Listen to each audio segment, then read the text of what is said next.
আসসালামু আলাইকুম দর্শক। আমি এমন একটা জায়গায় আছি এখন, খুবই সুন্দর একটা জায়গা, মনোরম পরিবেশ, অনেক বাতাস। আজকে ওয়েদারটা একটু বাতাস বাতাস। এবং আপনাদেরকে আমি কয়েকটা কাঁঠাল গাছ দেখাবো। দেখেন মাশাল্লাহ কাঁঠাল কিভাবে ধরছে।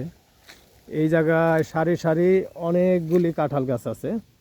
তো কাঁঠাল গাছগুলি প্রায় কাঁঠাল গাছেই কাঁঠাল আছে, মানে কাঁঠালে একেবারে নিচে থেকে ধরা শুরু হয়েছে। মাশাল্লাহ মাশাল্লাহ মাশাল্লাহ। তো এদিকে মানে সবগুলি জায়গা ঘুরতে গেলে অনেক সময়ের ব্যাপার।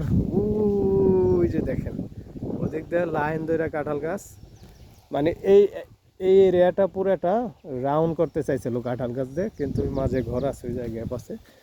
এবং আবার পাশটা আরও সুন্দর। পাশটা দেখেন, এদিক দিয়ে শাখা নদী আছে।